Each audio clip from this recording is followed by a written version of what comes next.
Hello friends, welcome back to my channel. কেমন আছো তোমরা সবাই? আশা করছি সকালে খুবই ভালো আছে, আর আমিও ভীষণ ভালো আছি।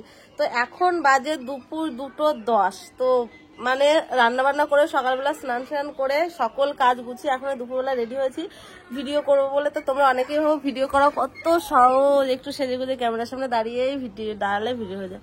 তো এরকম একদমই না। তো আজকে আমরা হোলির ভিডিও শ্যুট করবো, যার জন্য আমার বয়ফ্রেন্ড আমার বয়ফ্রেন্ড গেছে, সরি আমার বর গেছে। তো অ্যাকচুয়ালি বয়ফ্রেন্ডটা কেন বেরোলো আমি বলছি। তো একটা ভিডিও যেটা করব আমরা, সেটা কনসেপ্টটা হচ্ছে এটাই যে বয়ফ্রেন্ড আর বর দুজন, ঠিক আছে? তো যার জন্য ওইটাই মাথার মধ্যে ঘুরছে বলে মুখ দিয়ে বেরিয়ে গেল বয়ফ্রেন্ড। তো যাই হোক, বর গেছে এখন রং আনতে, তো আনুক, তারপরে আবার তোমাদের সঙ্গে দেখা হবে। এই যে এসে গেছে। Hello guys. তো এখন সাদা শাড়িটা পুরো রং ঠং মেখে নাচাকার হয়ে যাবে। তো চলো আমরা ভিডিও শুট করি, তারপর তোমার সাথে দেখা।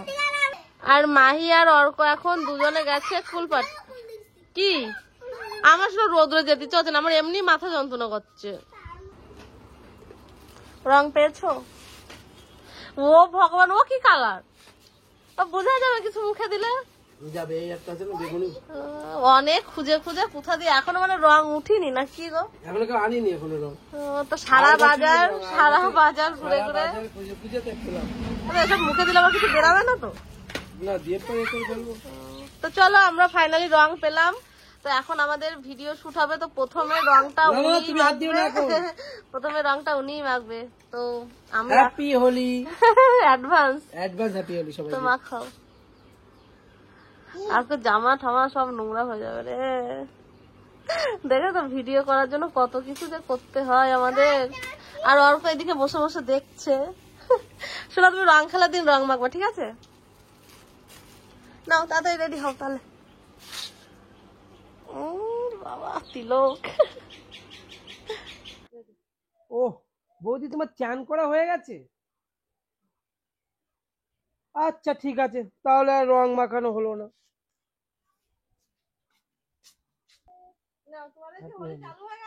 Happy Holi happy Holi happy Holi. তুমি ক্যামেরার সামনে বলে দাও হ্যাপি হোলি। তো ফ্রেন্ডস, এখন আমার মুখটা পরিষ্কার দেখছো, একটু পরে মুখে রং লেগে যাবে। আর এই যে আমার বরকে এখন বানিয়ে দিয়েছিলাম দোকানদার। তো আরেকটা ভিডিও শুট করলাম। এখন ও গেছে ঘরে একটু স্ট্যান্ড আনতে, কারণ যেহেতু ক্যামেরা ধরার কেউ নেই। হ্যাঁ, যেহেতু ক্যামেরা ধরার কেউ নেই, আমাদের তো স্ট্যান্ডই ভরসা, যার জন্য এখন স্ট্যান্ডেই শুটটা হবে। এতক্ষণ আমরা হাতে ধরে ধরে করছিলাম। আর এই রাস্তা দিয়ে যত লোক যাচ্ছে গাইস, সবাই দেখে ভাবছে মানে সব রং খেলা হচ্ছে। আমার মা এক্ষুনি গেল, বলছে রং খেলা হচ্ছে তোদের? তো বলছে একটা সাদা শাড়ি পরতে পারতিস তো। গাইস আমার কাছে সত্যি কথা বলতে সাদা শাড়ি নেই, যার জন্য আমি এই শাড়িটাই পরেছি। হ্যাপি হোলি।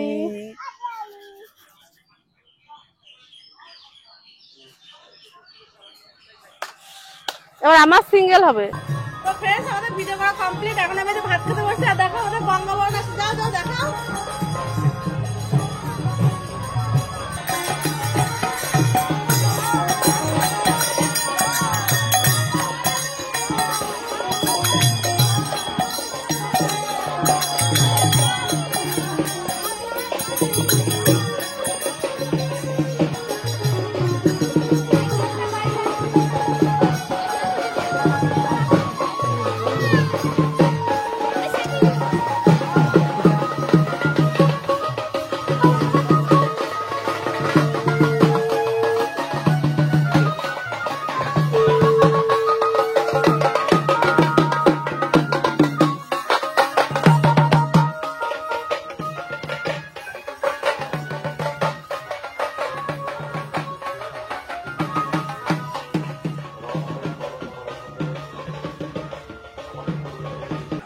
এখন সন্ধ্যাবেলা আমার বর বাজার থেকে নিরামিষ ডালের বড়া নিয়ে এসছে।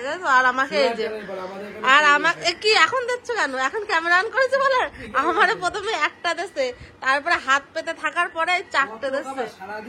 সারাদিন তো শুধু খায়। আর আমাদের বাজারে অষ্টম পার হচ্ছে বলে সবকিছু নিরামিষ, তাই তো? তা কিরকম লাগছে?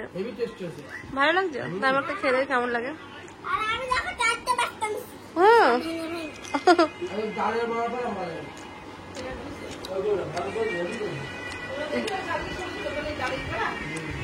ও ছোলা ডাল ভালো লাগছে, সব লাগে না। আমি নিয়ে যাবো। লোক বাজারে একটাও নেই। বুট ছোলা সব ডাল পাওয়া গেছে, সবকিছু পাইলে করেছে। নিরামিষ হলে ডালের বড়াগুলো ভালোই লাগবে। তোমরা হয়তো ভিডিওটা দেখে বুঝতেই পারছো যে ভিডিওটা ছিল অনেক দিনকার আগে। হ্যাঁ, অনেক দিনকার আগের ভিডিও আমার মানে গ্যালারিতে ছিল, শুধুমাত্র এডিট করার সময়ের জন্য আর পোস্ট করতে পারিনি। কিন্তু তোমরা অনেকেই বলছো যে দিদি ভাই ব্লগ ভিডিও দাও। আর এই কদিন জানো তো আমার মাহি সোনা আর অর্ক সোনার শরীরটা খুবই খারাপ, যার জন্য কোনো রকম কোনো ভিডিও আমি শ্যুট করতে পারছি না। তো ভাবলাম তোমরা যখন বলছো তখন একটা ভিডিও মানে যেহেতু আছে তো সেটাই এডিট করে তোমাদের সঙ্গে শেয়ার করি, একটু কষ্ট করে দেখে নিও।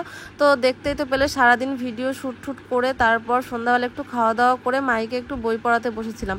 আর এটা ছিল মাহির অনেক আগেকার ভিডিও, তখন মাহি অনেকটাই মানে সুস্থ ছিল আর এখন ওর অনেকটাই জ্বর এসছে। কিছুদিন আগে আমার অর্ক সোনার জ্বর হলো, এখন আমার মাহি সোনার জ্বর এসছে। তো যাই হোক, এদিকে আমার হাজব্যান্ড দেখো কাজে বসে গেছে, মানে ব্যারেলের নাম লিখছে, সেটাই তোমাদেরকে দেখালাম। আর আমাদের এই বাড়িটাকে দেখো, যখন আমরা এই লাইটগুলো জ্বালাই না, বাড়িটাকে দেখতে যে কত সুন্দর লাগে সেটাও একটু তোমাদের সঙ্গে শেয়ার করলাম। সেদিন আর কোনো রকম কোনো ভিডিও শ্যুট করা হয়নি। তো তারপর চলে গেছিলাম পরের দিনকার ভিডিওতে একবারে। তো সকালবেলা কাজবাজ গুছিয়ে নিয়ে উনুনে রান্না বসিয়ে দিয়েছি, ভাত রান্না হচ্ছে এদিকে। আর কি বলতো, ভিডিওটা অনেকটাই পুরনো, যার জন্য সেদিন যে আমি কি করেছিলাম সেটা আমার ঠিকঠাক একটা মনে পড়ছিল না। তো জানি না ওদিকে তোমাদেরকে আমি কি দেখানোর জন্য ক্যামেরাটা অন করলাম। তো আমি এদিকে বসে গেছি সকালবেলা রান্না বান্না করতে। আর আমার সকালবেলা ঘুম থেকে উঠে ঘর বাড়ি ঝাড় দিয়ে বিছানা গুছিয়ে মানে সোজা চলে আসি রান্নাঘরে। কি বলতো, রান্নাটা যতক্ষণ না হয় না ততক্ষণ মনে হয় কি মানে কি একটা কাজ যেন হয়নি।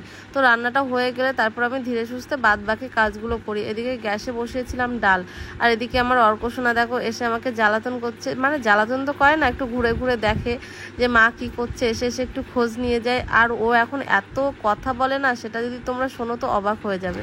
ও এবার এই ফলগুলো দেখে মনে পড়লো, আমরা যেদিন ভিডিও শ্যুট করেছিলাম সেদিন আমাদের এখানে অষ্টম প্রহর শুরু হয়েছিল। আর সেদিনকে কিন্তু আমার দাদু মারা গেছিল রাতের বেলা। আমরা সারা দিনটাও জানতাম না যে দাদু এরকম কিছু হবে, তো যার জন্য রাতের বেলা আর কোনো রকম কোনো ভিডিও শ্যুট করতে পারিনি। আর এটা ছিল তার পরের দিনকার ভিডিও ক্লিপ। ভাইয়ের খাবারটা দিয়ে এসে আমি একটুখানি ঘুমাবো। সকাল থেকে তোমরা তো দেখতেই পেলে যে কোনো সময় 5টা মিনিট একটু বসার সময় পেলাম না। তো যাই হোক, অর্ক ঘুমাচ্ছে, তো আমি বেশি দেরি করবো না, আমি ভাতটা দিয়ে এসে পরে চলে আসবো। না হলে অর্ক যদি আবার উঠে যায় তো দরজাটা দিয়ে আসবো। আর ওই যে দেখো অর্ক ঘুমা, তো ওর পাশে আমি না থাকলে না ও উঠে যায়। তো আমি যাবো আর আসবো ঝট করে। চলো যাই।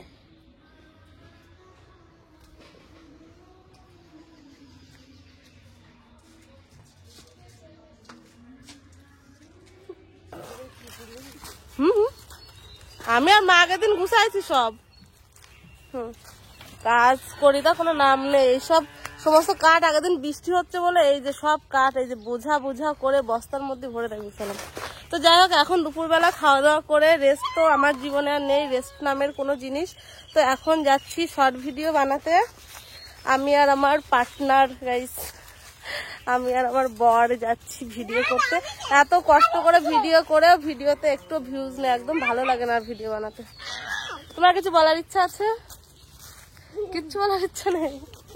তো আমার ব্লগে উনি খুবই কম কথা বলে, ওনার ভিডিও করার এমনি ইচ্ছা নেই খুব একটা, তবু আমি জোর জবরদস্তি করি বলে আমার সঙ্গে একটু ভিডিও করে দেয়। আমাদের সঙ্গে যাচ্ছে যে একজন হচ্ছে টাকলু আর একজন হচ্ছে টাকলুর দিদি। টাকা তোরে আবার সবাই দেখতে চাই, বলে মাহিকে দেখাও। হ্যাঁ তোমাকেও দেখতে চাই, বলে অর্ককে দেখাও। এ মা, আমাদের সঙ্গে ছাগল আসছে কেন শোনা? এ মা, তোর হাতে জেলি রেখেছে না তাই খাওয়ার জন্য। আর এই জায়গাটা দেখ, অর্ধেক জায়গা। চল চল চল চল, এইবার কিন্তু ছাগল মার খাবে। এটা হচ্ছে আমার মাছ ছাগল, এটা হচ্ছে আমার শাশুড়ি মাছ ছাগল, ওই যে 3টে। উনি আবার প্রেগনেন্ট ওই মহিলা। তো চলো, এই সাইডে একটা পুকুর, এই সাইডে একটা পুকুর, আর আমরা যাচ্ছি যে সরু রাস্তা দিয়ে। উফ বাবা, কষ্ট ভিডিও করতে গেলেও কত কষ্ট। তো আমাদের ভিডিও করা কমপ্লিট হয়ে গেছে। এখন আমাদের যেসব দলবল আছে পুকুরে তাদের সবাইকে নিয়ে আমরা বাড়ি যাচ্ছি। এটা আমার মায়ের ছাগল। আর তোমাদেরকে কি বলবো, এই সূর্যটা যে আজকে এত সুন্দর লাগছে। আর আমার হাজবেন্ড আমার একটা ফটো তুলে দিয়েছে, চলো সেগুলো তোমাদেরকে একটু পরে শেয়ার করছি। আর ফটোগুলো এত সুন্দর ছবি তুলে দিয়েছে আমার। তো আমরা সকালে এখন ভিডিও করা শেষ, বাড়ি যাচ্ছি। আমার হাজবেন্ডের 20 বাইল জল দেওয়া লস হয়ে গেছে। ইয়ে মা, আমার বাবা পড়ে গেছে, আমার বাবা। তোমার পিছনে ছিল কেন বাবা? চলো চলো চলো। আর আমার পিসি আছে ছাগল দৌড় করাচ্ছে। ছাগলের কি ওই দৌড় প্রতিযোগিতায় নাম দেওয়া না? বলে কি ছাগলের দৌড়াতে নিয়ে আসছে, একটু ছাগলের দৌড় প্রতিযোগিতায় নাম দেবে ছাগলের। চলো। কেন? ওরা তো একা একাই যাবে। যাবে না ওরা একা? তো চলে এসেছিলাম মায়ের এখানে। তো মায়ের কাজ বাজ সেরকম কিছু ছিল না, একটা থালা ছিল, ভাইয়ের থালাটা, আর উঠোনটা ঝাড় দিলাম, আর ছাগলগুলো গোল ঘরে বেঁধে রাখলাম। তো এখন আমার আর কোনো কাজ নেই গাইস। তো বাবার দোকানে সে শাড়িটা একটু নিয়ে যেত, দেখি মিতালি যায় নাকি। মিতালি। তো চলো আজকের ভিডিওটা এই পর্যন্ত রাখলাম। যদি ভালো লেগে থাকে তাহলে অবশ্যই একটা লাইক করো, কমেন্ট করে জানিয়ে তোমাদের কেমন লাগলো। আর ব্লগটা এখান থেকে একটু ওখান থেকে একটু নিয়ে এডিট করেছি, মানে কোনো মাথা মুন্ডু আমি খুঁজে পেলাম না। তো চলো টাটা, বাই বাই, সকলে ভালো থেকো, সুস্থ থেকো।